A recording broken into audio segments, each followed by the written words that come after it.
I'm not going to apologise for this degree of inefficiency. It's not like a sort of production-led system where a cow that isn't in calf is seen as a drain on resources. That these cows have a job to do whether they're in calf or not in terms of delivering the grazing objective. That's the way we justify things. That was Bill Grayson. You'll be hearing more from him today. Welcome to the Agricology podcast. I'm Matt Smee. And I'm Janie Coldbeck. Across this season, we're exploring the ideas and practices around optimising carrying capacity for livestock. We'll be in conversation with farmers, advisors, vets and academics as we explore what optimal carrying capacity means to them and how this concept can be supported on farms to help the animal, the environment and the farmer. Welcome, Bill. We have a detailed farmer profile for you that our listeners can find on Agricology and an accompanying podcast which was made back in July 2021 now, so almost 3 years ago. And in that, yourself and your wife Cath talk about your background and how the combination of farming and nature conservation came to the fore, from the early days of taking a small flock of sheep and a few cows with you everywhere you moved, to eventually settling here near Silverdale, where I'm talking to you today, where you brought up a family and gradually took on grazing of more and more nature reserves. This is a very potted history, I realise, but yeah, it would be great if you could introduce the Morecambe Conservation Grazing Company and give a bit of an overview of the way in which you work with animals. So things operate now in much the same way that they did back in 2021 when we last spoke, except we're that much older and slower, and so we're sort of gradually winding down an operation which is still essentially about providing conservation grazing management on land that is either designated or primarily purposed for achieving nature conservation objectives. So we have a herd of pedigree registered red poll cows and the remnants of a flock of easy care sheep.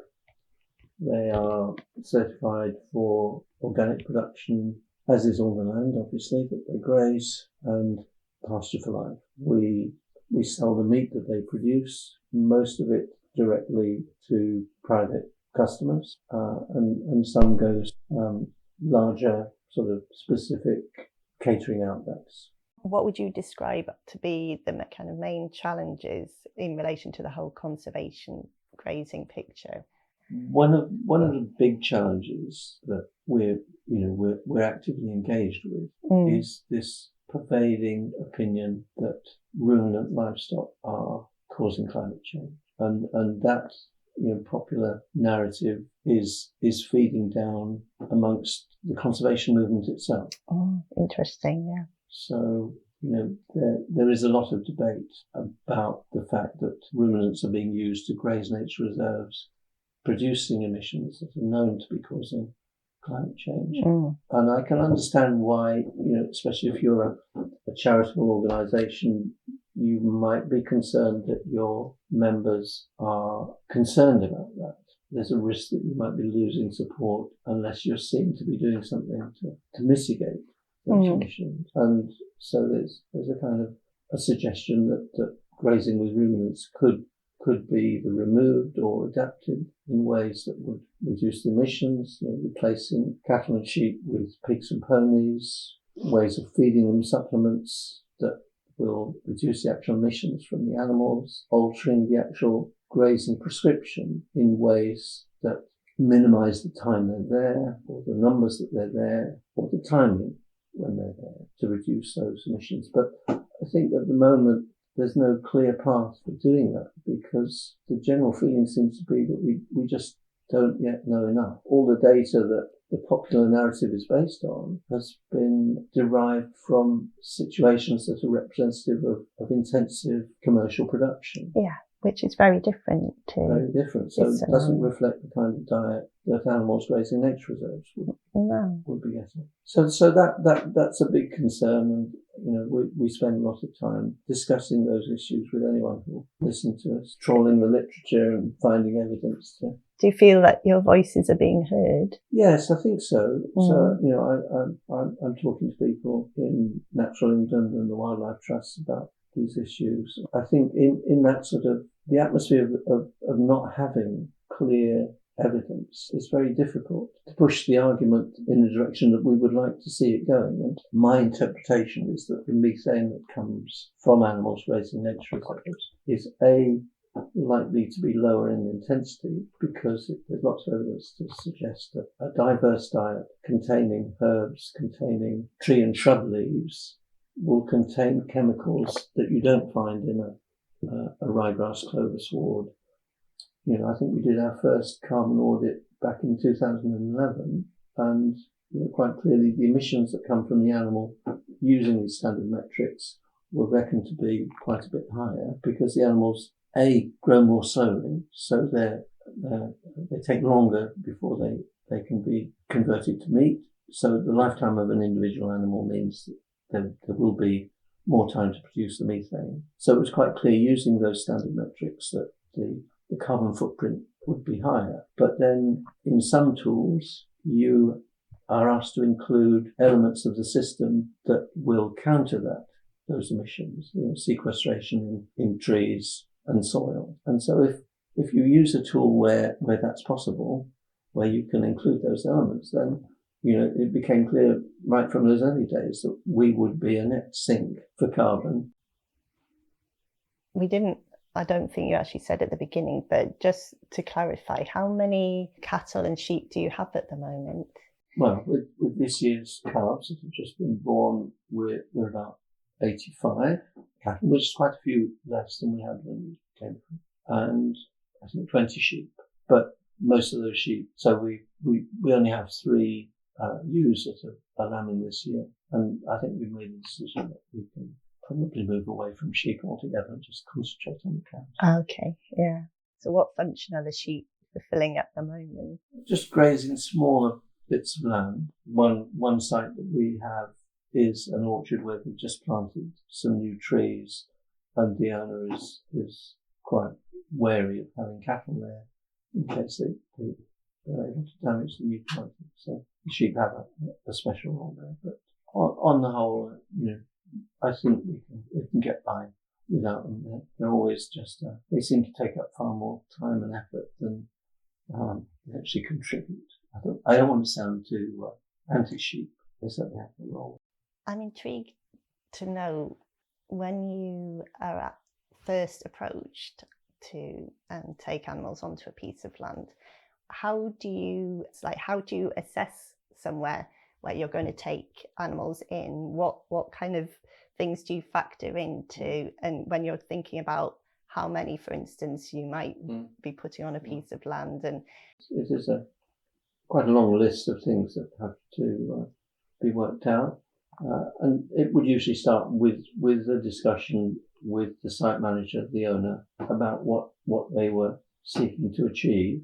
And once that's established, then I may feel that they're over anticipating what is possible, and then we have to negotiate about maybe having fewer animals or coming in at a different time. But once we've worked out the broad strategy, there's those practical issues of are the boundaries secure? What's the access like? Because it's easy to turn up and turn the animals out, but then you've got to take them away at some point and be able to round them up, catch them, get them in the trailer and away. But having visited the site and seen that there is potential for it to deliver the ecological benefits that we're committed to providing, once we've passed that barrier, then those practical problems are really just there to be resolved. And the normal strategy would be to not be too ambitious in the number of animals, and better to start with fewer.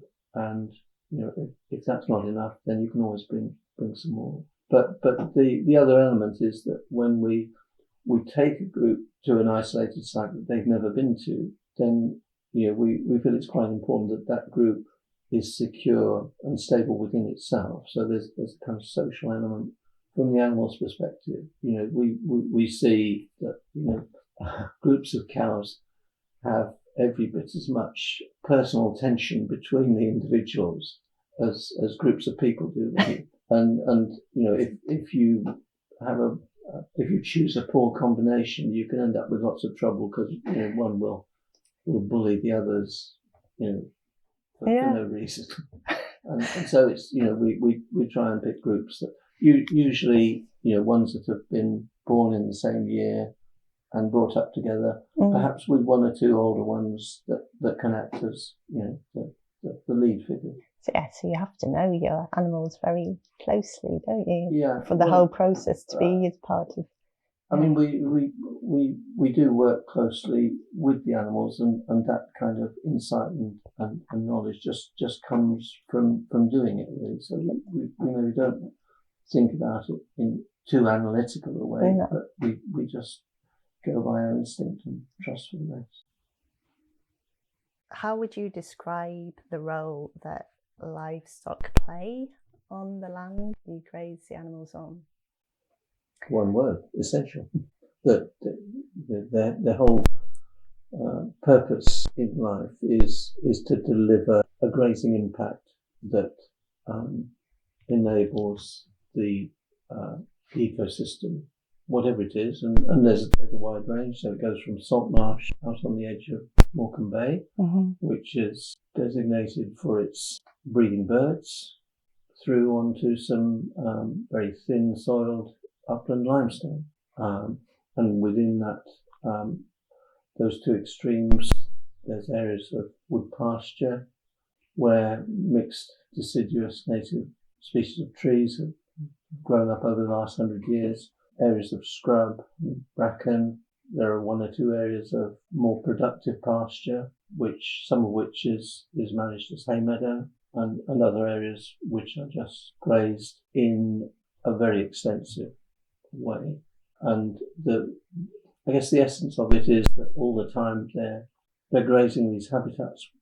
Our role is mainly to observe the impact they're having on the vegetation and the associated animal species, butterflies, birds, and just ensure that what they're doing is achieving the best benefits for that specific community. Which leads nicely on to talking about the benefits that they bring. For you, really, it's all about maintaining a balance within the landscape in which the animals are grazing, isn't it? Well, I would put it slightly differently, that where there is the potential for a conflict between the needs of the livestock farmer and the needs of the habitat, then those conservation objectives will be expected to take priority. So rather than keeping the animals in a situation where it was clear they were beginning to cause harm to the system, it would be our responsibility to move them on and find somewhere else where they could go, where they wouldn't be causing harm. So this whole concept then of optimal carrying capacity, or the ideal optimum carrying capacity, for you it's going to mean something rather different to your average livestock farmer. I have given this some thought over the years, and I've come to the conclusion that it is a quite variable concept,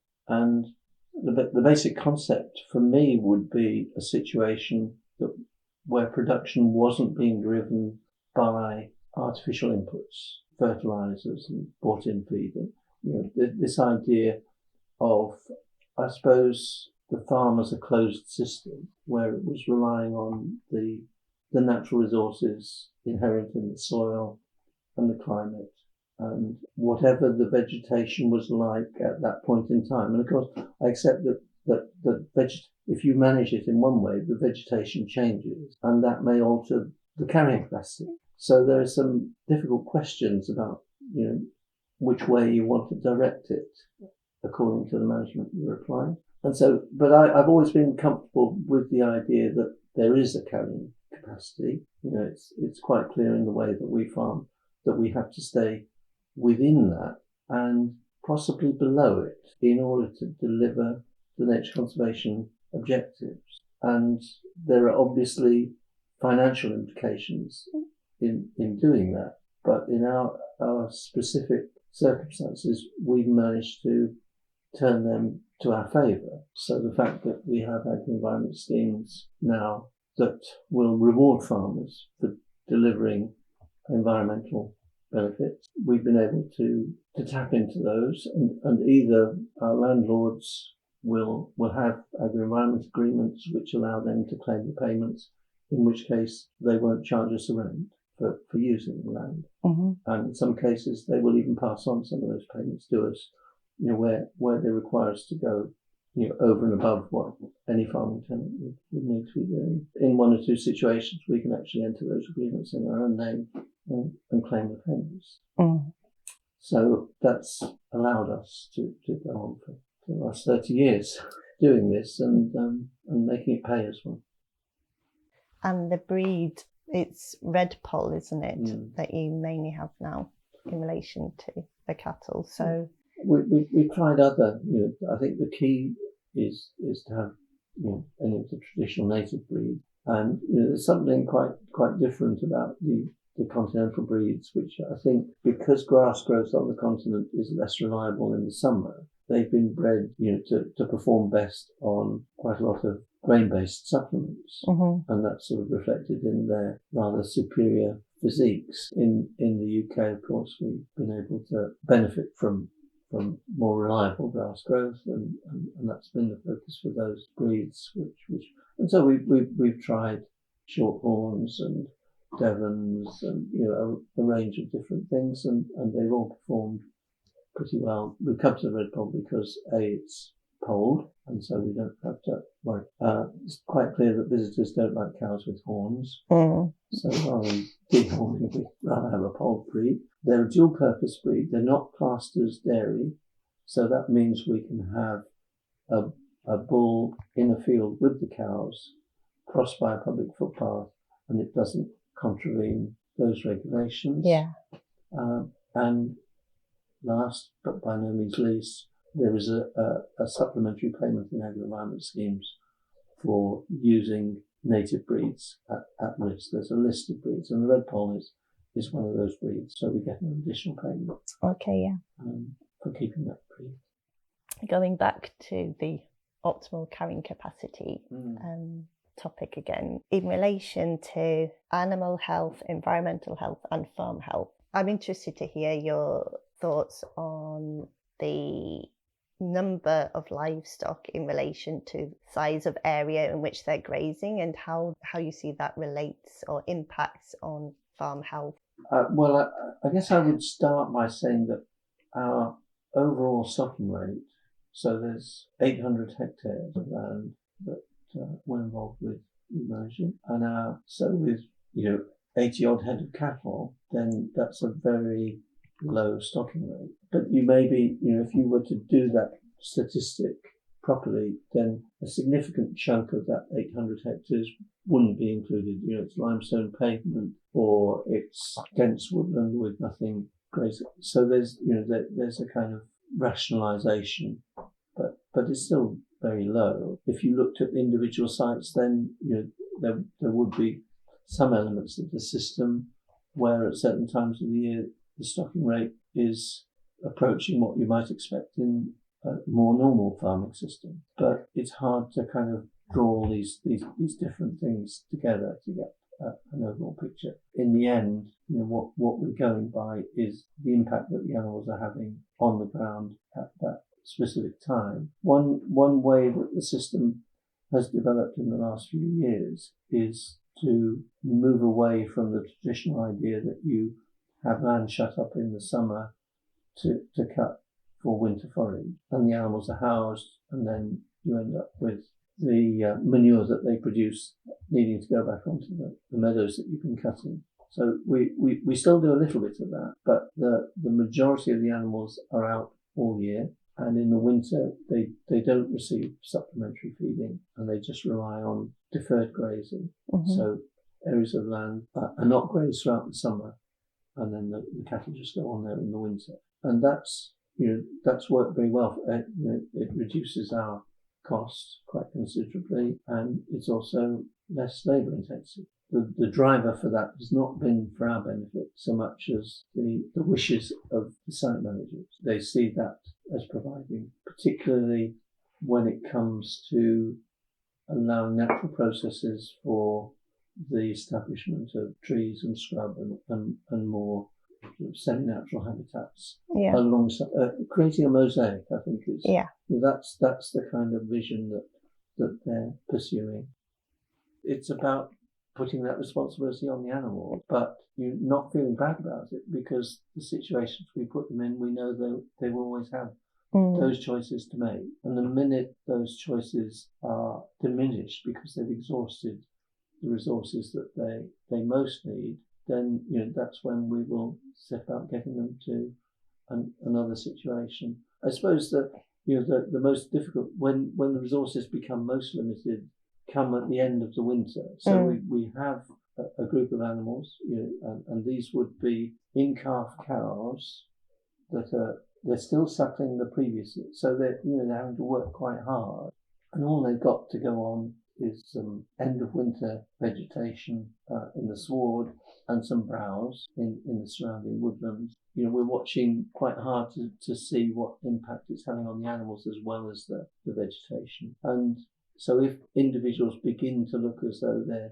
falling in condition more than we would want them to, then we have the option of taking them away and housing them and feeding them. So like I said, we still do make some winter forage, so we have that as backup. But on the whole, it's we can rely on them. There aren't many that reach such a state that we have to intervene in that way. Yeah. And we know by the size of the calves when they're born subsequently, and the health of them, and the amount of milk that the mothers are producing, that the system is working in a practical sense. And I guess thinking about it now, this is exactly what would be happening if there was no farming.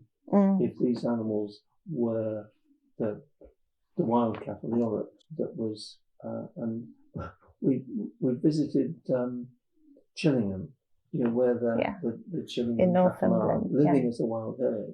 In many ways, what we're doing here is similar to that system. But your cattle will be rather less unpredictable. Yeah, unpredictable. Yes. When we went to visit them, so you have to, when you go into the park, you have to be accompanied by the warden. You've obviously, I can see how you're nodding, that you've been there. And he was chatting away, and as he was talking, he was looking over our shoulders, and he was getting a bit agitated. He said, "We have to move now." And as he was saying that, the steers, the young bulls, had decided they would come and investigate us, and so we had to clear out very quickly. Very quickly, yeah. I can imagine, yeah. One of the things that we haven't talked about, but which is actually part of your picture, is having extended suckling periods and alternate years for calving. Yes, just I don't.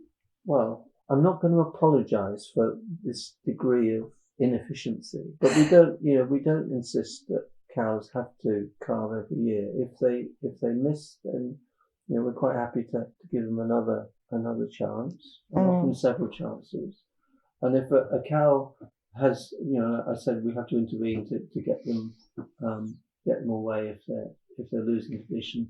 So if then they're very thin, having calved, we don't rush to put them back to the bull. And cows that don't look as though they're going to recover enough condition to go back to the bull, we'll just let them suckle their calf, in which case the calf stays suckling for this much longer. So we've got a group of older cows that have been managed that way for the last year. They're now, the calves that they're suckling are well over a year old, still suckling. And over the summer, the cows will put on condition, and hopefully we'll get them back to the bull in due course. But the calves that come out of that system are always, half as big again as ones that are weaned in the conventional way. So we don't feel we're losing out. No, too much. you have strong animals. And well, the other aspect, of course, is that it's not like a sort of production-led system where a cow that isn't in calf is seen as a drain on resources. That these cows have a job to do, whether they're in calf or not, in terms of delivering the grazing objective. That's the way we justify things. We've talked a bit about specific practices that you're using to optimize carrying capacity. Is there anything else in relation to practices? There is a kind of emerging tension in the grazing world about the best system for achieving these larger objectives. And it sort of comes down to two, I would say opposing, but two different contrasting approaches. One is the idea of allowing animals to free range very extensively across what might be quite a mixed plant community, and to be able to select the things that they need at specific times. And then the other approach would be a much more controlled system of rotational grazing, mob grazing, holistic grazing. It comes under several headings. And, in the discussions that ensue around agroecology and regenerative, particularly in the pasture for life circles, there is quite a lot of discussion about these different approaches. The beauty of pasture for life is that everybody is very tolerant of other people's views and willing to learn from other people's experience. But I think the jury is still out, and our system is very much based on the extensive. I'd be reluctant to define it as one or the other, but it is more at the set stocking end of the spectrum, but at the same time, not entirely, because many of these sites are small. They can only go there for a week or two, and having removed them, then often it will be a long time before they come back again. In effect, that is a small kind of model of what you might see in a more controlled grazing regime. I had lots of questions about, why don't we take some of these bigger sites and rotate the animals around them in a more systematic, more managed way to ensure that they actually utilise as much of the vegetation as possible. We have the luxury of saying, well, whatever their impact is, it's not our fault. But there are some very practical reasons why we couldn't do that. Yeah. Because electric fence is very much resented by visitors, and so I don't see how we could really make that work in the majority of cases. But at the same time, we genuinely feel there are big advantages to letting the animals decide what it is they're going to eat at any specific time. And to be honest, it results in them eating a lot of things that you would never expect them to eat.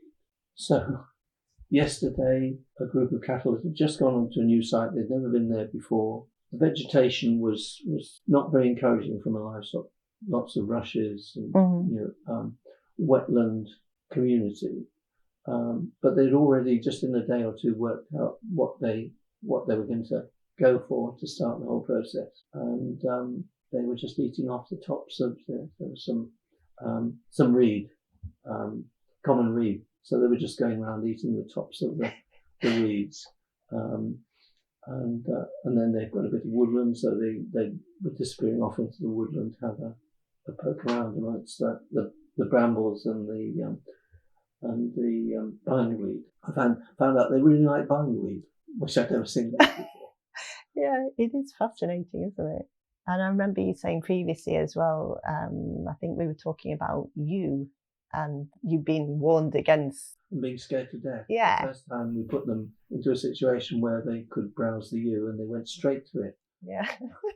They ate it furiously for about 5 minutes, and I was just working out how they were going to get them away. And they gave up and went to eating grass, and since then we haven't had to worry about it. Just referring to what you put in your email to me, I think yesterday or the day before, you said that you'd been exploring with Chris Clark and Brian Scanlon in relation to their Less is More report and how it squares with their concept of maximum sustainable output. So for the benefit of our listeners, this is a report available online and funded by the RSPB, National Trust and Wildlife Trust. And one of the standout points for me that I made a note of here was that the findings suggest that in the upland and more marginal situations, a shift in mindset away from the production of meat that's a commodity towards grazing livestock to producing environmental benefits can actually improve the economic resilience of the business and help assure long-term economic viability of these farming systems. So you wouldn't be surprised that I'm passing upon this as a good piece of support for the things that we're advocating. And I've had many conversations with Chris and Brian about this and how it relates to our situation specifically. And it isn't, I think, I finally come round to the idea that it isn't the same as carrying capacity. Maximum sustainable output is essentially an economic interpretation, and it derived from their analysis. And I think they've done over 300 separate farm businesses, and the conclusion that they're absolutely clear about is that farmers that rely on purchased inputs to drive production are likely to be diminishing their own profitability, if you define profitability in the truest sense, which is a return on all the investments that the farmer allocates to the business, their time, their capital. It's a mistake to just focus on yield as the only consideration. So that's absolutely in line with our thinking. The issue that we can't quite agree on is where it's legitimate to perhaps operate at levels that fall below that economic level in order to deliver the ecological benefits that nature conservation is seeking to achieve. So we are continuing those discussions, and every time I think we make a bit more progress. But what I think we need to do next is to look more closely at maximum sustainable output and how it fits in with agroecological principles. Quite clearly, if you're not purchasing lots of external inputs, then that puts you at the right end of the continuum.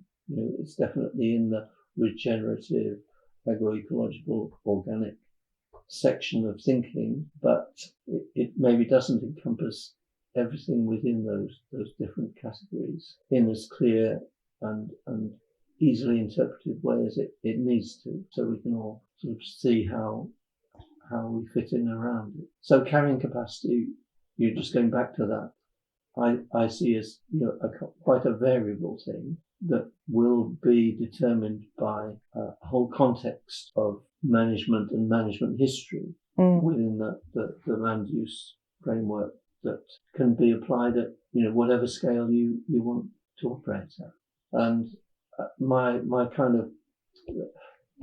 favourite concept for doing that now is something called farming for change, a model that was developed first of all in Europe and then has been adapted to the UK context by the Food, Farming and Countryside Commission. And the question that they were trying to answer was, what would a fully agroecological food and farming system look like if it suddenly we had a magic wand and could transform food and farming in the UK to that model, dispensed entirely with artificial chemicals? And the beauty of that system for us is that it depends on using ruminant livestock to maintain the fertility of the lands that are now devoted to producing crops for people. So it's a very kind of traditional style of approach, but hopefully if and when it happens, it will be able to benefit from all the advances in our thinking and our understanding of how these systems work. So maximum sustainable output, if it were framed in that context, I think that would be an interesting exercise. It would be posing all the right questions. Yeah. But hope. Well, let's hope we get there. Yeah. Okay. Well, thank you. Okay. Thank you very much. Thanks for listening in to this episode. Check out the show notes for links relating to this discussion and further reading. Our thanks go out to the Lindbergh Trust, whose funding made this podcast series possible. Don't forget to visit the Agricology website for more information about the practices discussed in today's episode.